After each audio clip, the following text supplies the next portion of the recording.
கையில இல்ல, எங்க சார் ஊருக்கு போயிருக்காங்க, வந்த உடனே கட்ட சொல்றேன். காலையில ப்ராப்பரா சொல்லனா இல்லையான்னு கேளுங்க. நீங்க சொல்றீங்க மேடம், எங்களுக்கு அங்க பிரஷர். மேம் நீங்க வாங்க மேம். காலையில அவங்க சொல்லிட்டாங்க, அவங்க என்ன சொன்னாங்களோ அவங்க சொல்லிட்டாங்க, அவங்க கட்டுறேன்னு சொல்லிட்டாங்க.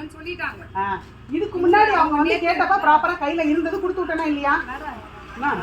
கட்ட மாட்டேன்னு சொல்றேன். பெனால்டி வரக்கூடாதுன்னு உங்களுக்கும் அக்கறை இருக்கு. எங்க அமௌண்ட் வந்து இருங்க மேம், நாங்க எங்களோட தாட்ட கேளுங்க. பெனால்டி போட்டு கட்டணும் எங்களுக்கு என்ன தலையிலுத்தா? வரி கட்ட வேண்டியது எங்களோட ரூல்ஸ், நாங்க கட்டியே தீர்வோம். எல்லாரும் கையிலே வச்சுட்டு கட்டாம இருக்க மாட்டாங்க மேம். டைம் முடிஞ்சிச்சு மேடம். உங்களை வந்து செகண்ட் ஹாஃப் ஸ்டார்டிங் எடுத்தோன்னே உங்களை வந்து கேட்கல. கணக்கு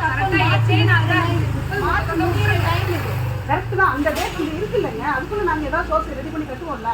8 நாள் வரைக்கும் நீங்க கடைசியில வந்து நாங்க கேட்கும்போது இப்போ மாசம் முடிப்பது இப்போ வரீங்களான்னு கேட்பீங்க. என்ன ஒண்ணுமே இன்னும் முடியல மேம். முடிஞ்சதுக்கு அப்புறம் கேளுங்க. முடியும் போது இல்லைண்ணா இன்னும் 1 வீக்குள்ள முடிஞ்சிடும். 1 வீக்குள்ள முடியும்.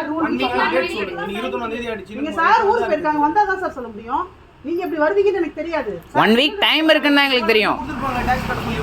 அவங்க வந்து காலையில சொன்னாங்க, எங்க சார் ஊர்ல இருந்து வந்த உடனே கட்ட சொல்றேன்னு சொல்லிட்டேன். அவங்ககிட்ட அது தெளிவா சொல்லுங்க. கொடுத்துருக்காங்க. எனக்கு இங்க ஆக்சிடென்ட் ஆச்சு, எங்க சார் வெளியில வேலையை அலைஞ்சிட்டு இருக்காங்க மேம். மேடம் அதெல்லாம் ஓகே மேடம். டிமாண்ட் நோட்டீஸ் கொடுத்து உங்க டேட் மார்ச் 30 31 கட்டலைன்னா 1ஆம் தேதி வந்து வீட்டுல இடிச்சா கூட பரவாயில்லை. இல்ல மேடம், எங்க டேட் மார்ச் 31 கிடையாது. அது வீடியோ பாருங்க.